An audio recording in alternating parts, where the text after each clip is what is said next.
My not boyfriend said we were not a couple, so I broke his heart. We have been seeing each other for a year, and everything looked and seemed like we are a couple. He said he loved me, and I him. He spends every weekend with me, and we have planned our first trip together, etc. Last weekend he was in bed, and I made him pancakes because his birthday was on Tuesday. He was very happy about it and joked that I was spoiling him. I said that I wanted to spoil my man. He said I am not your man, with the same energy. He didn't seem awkward or embarrassed, just as calm with a smile on his stupid face. I didn't take it seriously and said, yeah, I know you are not my man. He was more serious now and said, no, really, I am not your boyfriend. I felt sick, but I tried to be calm and I asked what we are. He said, I don't know, great FWB. I didn't say anything after that and he ate his pancakes in silence. Later he asked if we would do anything. I said that I was planning on cleaning and doing some paperwork. He left after an hour. I ran to the bathroom to be sick and I probably cried for a solid 2 hours. I couldn't keep anything in my stomach for the rest of the day. He texted that evening thanking me for the breakfast in bed and that he thought I was amazing. But I didn't answer, so he called a few times. I didn't answer. Around 10 p.m. he rang my door. I just opened a jar and pretended I was sick with the flu and was going to bed. He offered to stay the night in case I needed help during the night and I said no. I didn't answer him on Sunday or Monday and I didn't wish him a happy birthday on Tuesday either, and I have just been keeping it short texts feigning sickness. He never brought up what he said once. Then yesterday he wrote that he missed me and that he hadn't gone this long without talking to me since we met and that he was going mad. He asked if we could at least have dinner. I said that I was very busy. He said, don't you miss me? I said that I was very tired because I was out all night with a guy last night. When I sent that last message saying I was exhausted because I had spent the night with another guy, my heart was racing. I was trembling, not from guilt, because I hadn't done anything with anyone, but from anger at being made a fool. For the first time since that unbearable conversation at breakfast, I felt like I had regained some control. And it didn't take even 5 minutes. He saw it, typed, stopped, typed again, disappeared, came back. Anxiety took over my chest, but I didn't let it show. I put my phone aside and went to shower as if all of that wasn't corroding every part of my pride. When I came back, there was a response. Short.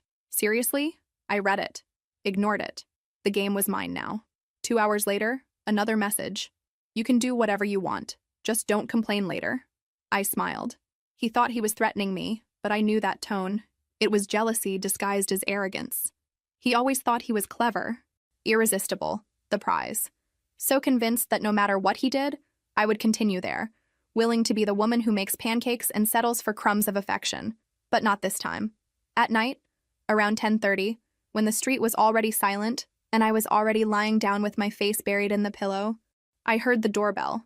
My heart raced. I knew it was him. No one else would show up like that, unannounced, at that hour. I let it ring. Then a light knock on the door.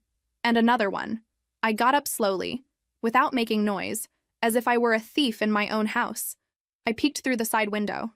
It was him, leaning against the wall, arms crossed, with that corner of the mouth smile as if he were doing me a favor by being there.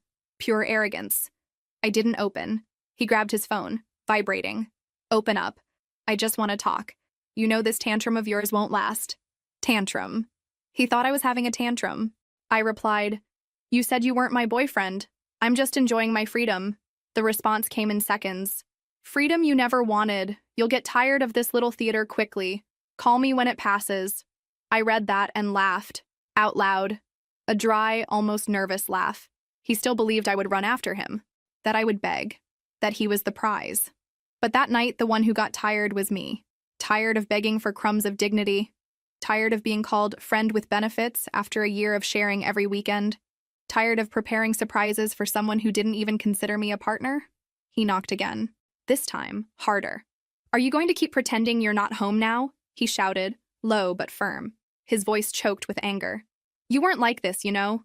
What kind of guy did you go out with yesterday, huh? Was he good? Better than me? Silence. I didn't even expect that. He was actually jealous. The king of indifference, shaken.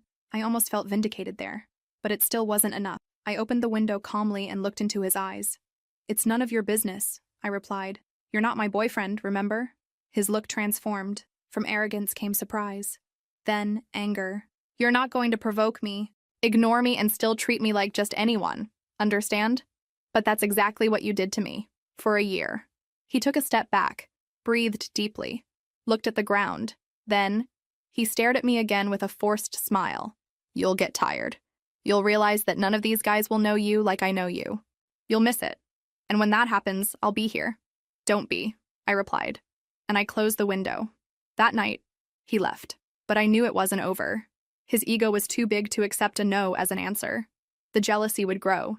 The insecurity too. And for the first time, I felt the game had turned. Because he might not call me his girlfriend. But now, he was the one who couldn't sleep. And me?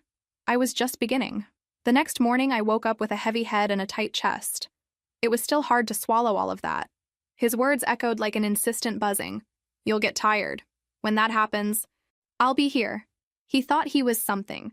In such a disgusting and arrogant way that I felt dirty just remembering that I had gotten involved with him, that I had desired that body, that touch. How could I have deluded myself so much? I grabbed my phone and started deleting old conversations. There were hundreds of messages, memes, videos, promises thrown between laughs and nights that, in my head, meant something. To him, just distraction between one hookup and another, I realize now.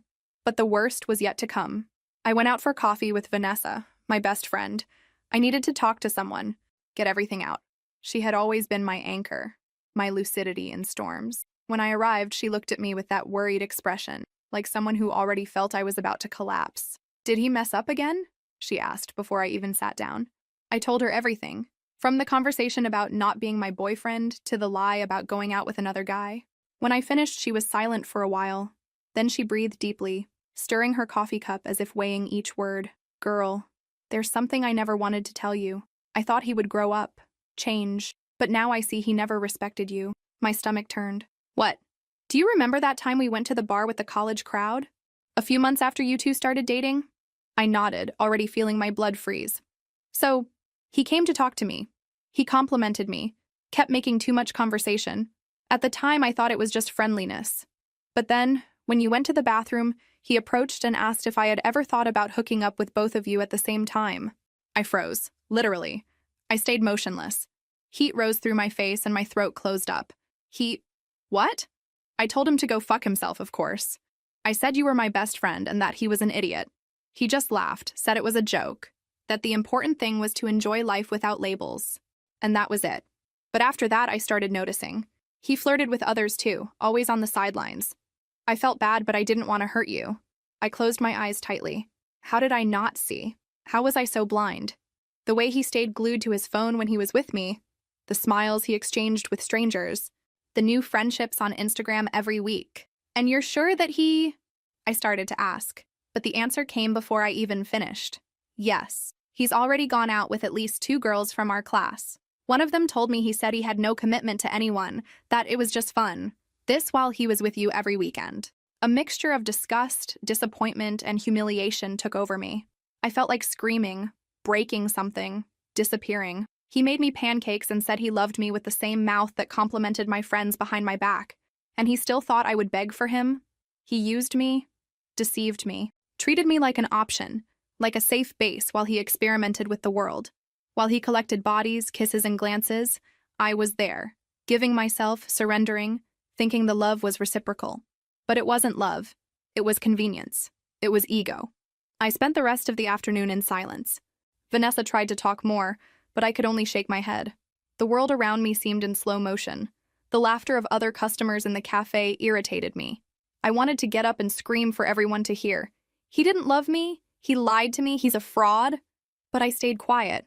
On the way home, anger transformed into something even more powerful. Focus. I wasn't going to cry anymore. I wasn't going to hide anymore. He underestimated me. And now he was going to find out what it means to play with the wrong heart. I spent the night awake, sitting on the couch, going over everything. Every word, every attitude, every slip. I put together the puzzle, and in the end, I saw the clear portrait of a scoundrel. But this time, I wouldn't just be another piece. The revenge, the one that was being slowly drawn inside me, was almost ready. And when it was put into practice, he would taste the bitter flavor of being disposable, the same way he made me feel. The plan began to form that very night, between dry tears and lost gazes at the ceiling. But it wasn't driven just by pain. It was by truth. by the brutal clarity that came after the last disappointment. I didn't just want to disappear from his life.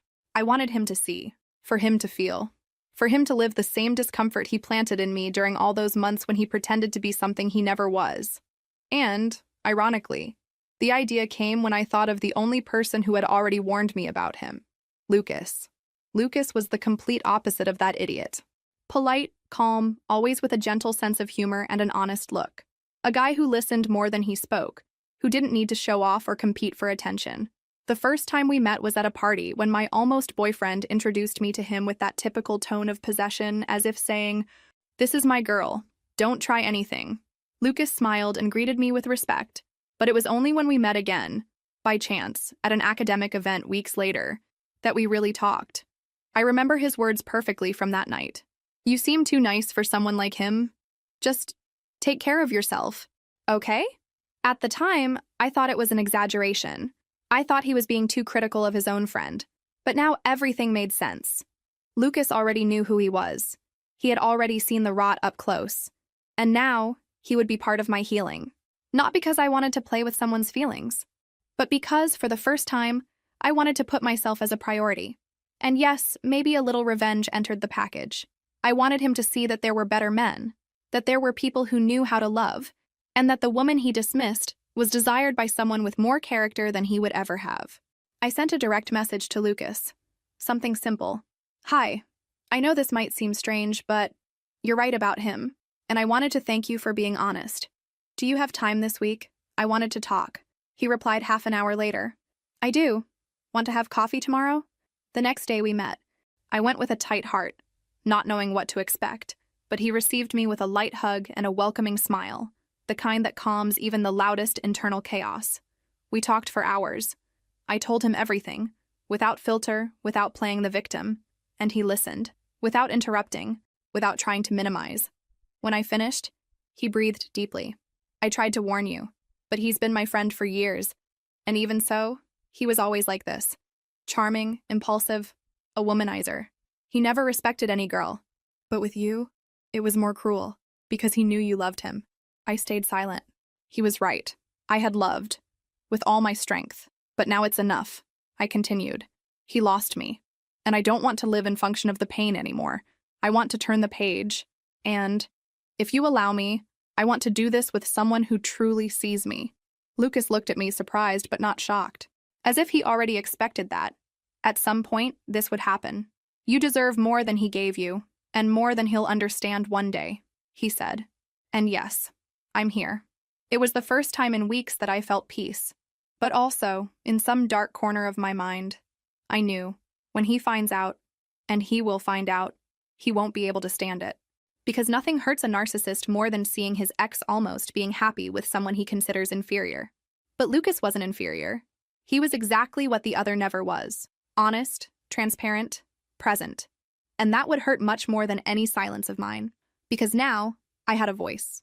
I had choice. I had power. And the one who once thought I would always be there waiting would soon see that the world turns. And sometimes it turns beautifully. It didn't take long for the news to reach him. I knew it would be a matter of time. Men like him always have eyes and ears everywhere, especially when they think they've lost control over someone they judged predictable. And the truth is, he never imagined, not for a second, that I would be capable of turning the game around. It was on Saturday night.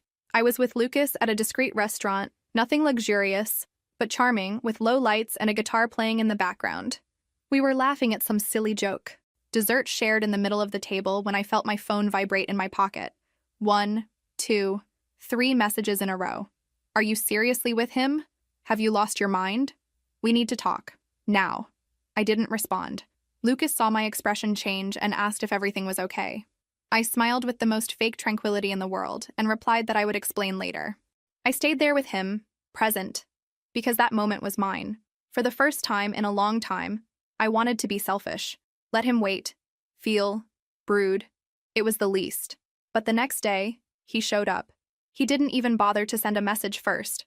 He rang the doorbell forcefully, as if he had some right to demand. As if our story was paused and he now decided to press the play button. I opened the door. He was there, with a closed face, red eyes, and heavy breathing. The air of an owner, of a wounded man, of an alpha male out of his cage. Are you hooking up with Lucas? He spat the question as if it were an offense. Good morning to you too. Stop beating around the bush. Answer me. Are you really hooking up with him? I crossed my arms and stared. I am. Why? Does it bother you? He laughed. A mocking and irritated laugh at the same time, running his hand through his hair and walking in circles, as if trying to control his own anger. You're unbelievable. With my best friend? Seriously?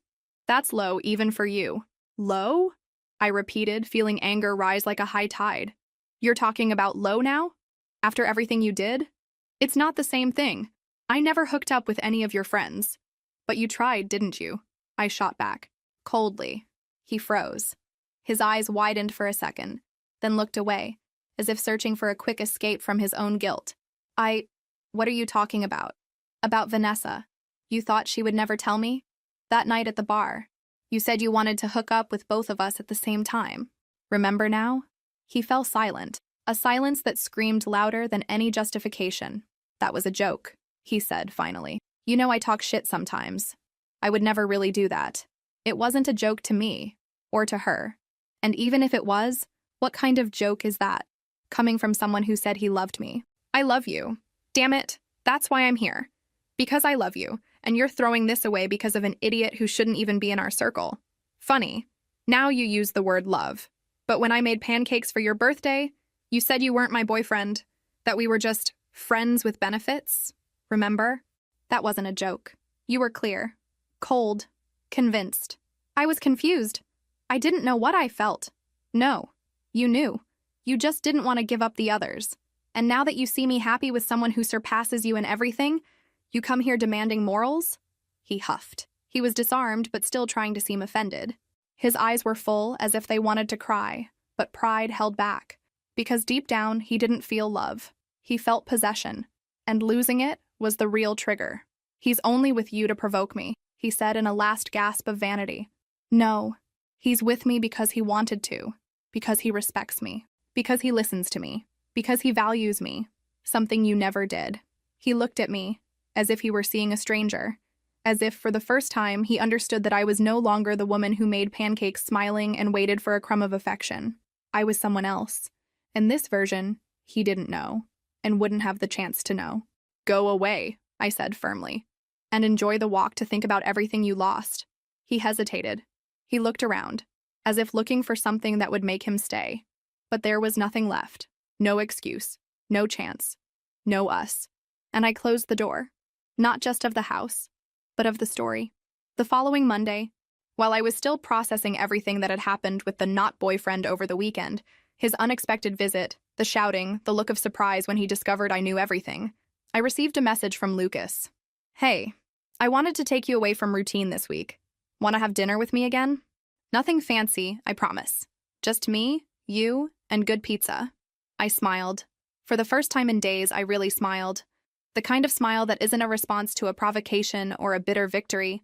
It was just lightness, peace, a genuine desire to be with someone without having to walk on eggshells or pretend to be less than I am.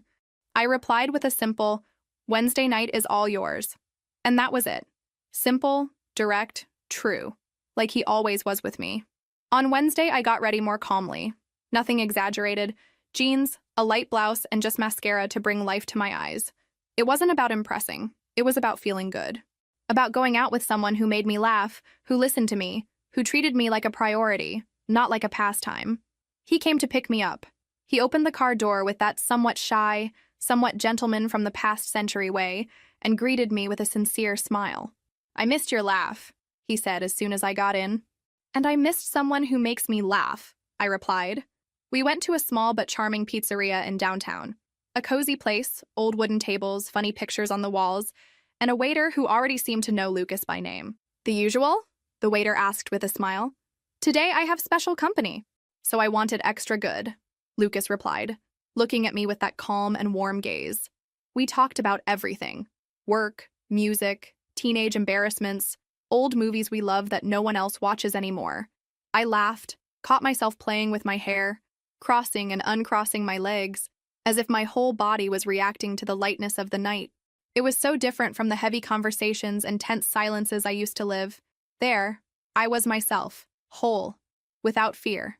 After the pizza, we walked down the street, unhurried, like people who don't want the night to end. He asked me if I was okay after what happened with his ex-friend, and I answered honestly, I'm not 100% yet, but I'm rebuilding myself, little by little. And you've been helping with that more than you imagine. He smiled, but this time it was a different smile, a little more serious, more loaded with feeling. I never wanted to interfere, never wanted to force anything. But since I met you, at that ridiculous party where he treated you like you were just another one, I knew he didn't deserve you. And do you think you deserve me? He stopped walking. He looked at me for a few seconds until he said, I don't know if I deserve you, but I admire you. I respect you. And I do want to really get to know you, not for what he painted you as, for who you are. My heart raced. I didn't expect that. Not so direct. Not so beautiful. Then get to know me, I replied, with a voice firmer than I thought I had. We stood there, in the middle of the sidewalk, looking at each other as if the world had given us a truce. And when he slowly approached, asking with his eyes if he could kiss me, I just closed my eyes and let it happen. It was a calm kiss, full of care, without rush, without ulterior motives. It was as if it said, I'm here, and I won't hurt you. And in that moment, I believed, because I deserve that. After so many games, so many lies, so many silences, I deserved a man who knew how to be light. And if by chance the other found out, if he writhed with rage, if he screamed, if he went crazy, that was his problem. The pain he caused me no longer imprisoned me. And now I had someone who looked at me like no one had ever looked before. Without fear, without doubt, as if I had finally chosen right. A few weeks after that kiss with Lucas, my life seemed to have found a new axis. It wasn't perfect. Nothing is. But for the first time in a long time, I woke up calm. Without waiting for messages that didn't come, without measuring words, without walking on eggshells. Lucas didn't make me play games. He was just there, present, real. And that, for someone like me who spent a year being treated like an option with exclusive packaging, was liberating.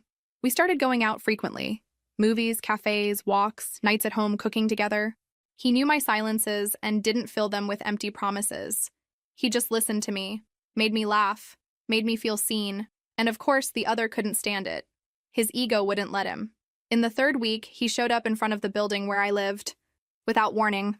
He looked like someone who hadn't slept for days. Wrinkled clothes, red eyes. But even so, his pride was intact. Arrogance doesn't wash away with tears. You've become a slut. He spat as soon as he saw me coming down, without even saying good morning. The word hit my chest like a spark, but instead of igniting me inside, it froze me. For a second, just a second, I almost laughed. Sluts, in your head, are women who don't kneel when you snap your fingers, right? I replied, crossing my arms. Who don't make pancakes on your birthday after hearing they're not your girlfriend? He huffed, paced back and forth like a caged animal. You're with Lucas. Lucas? My best friend? Do you think that's right? Do you think that's dignified? What I think, I said, approaching, is that you were never my boyfriend, remember?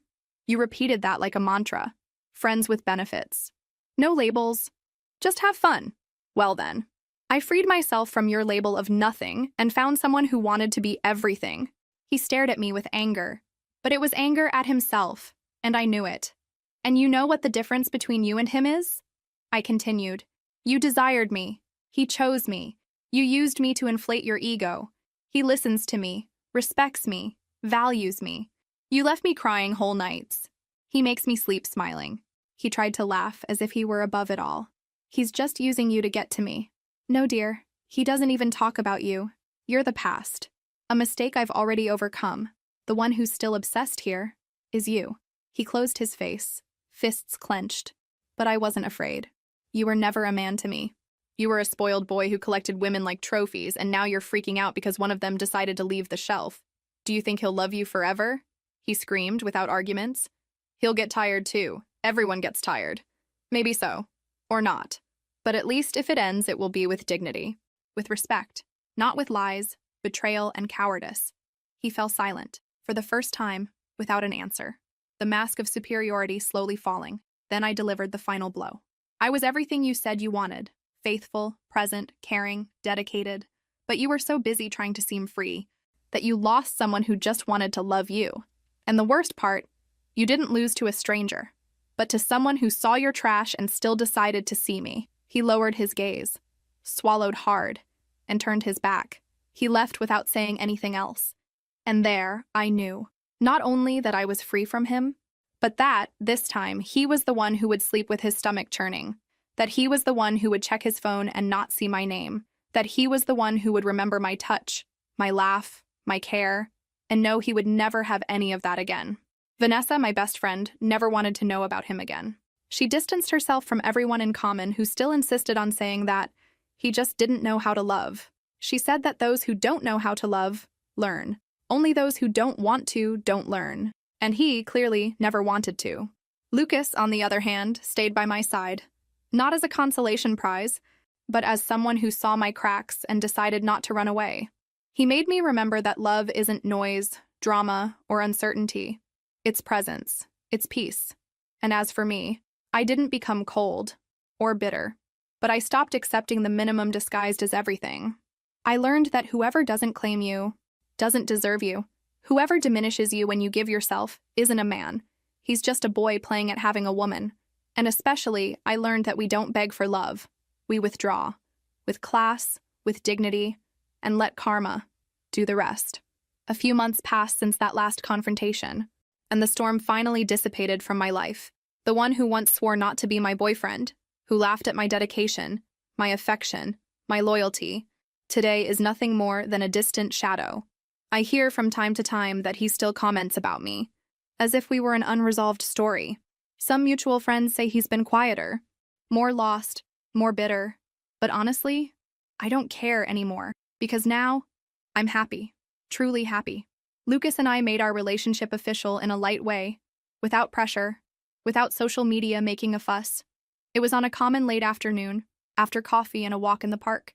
He held my hand, looked into my eyes, and said, "I know you came from a place where love was doubt, but with me, I want it to be certainty.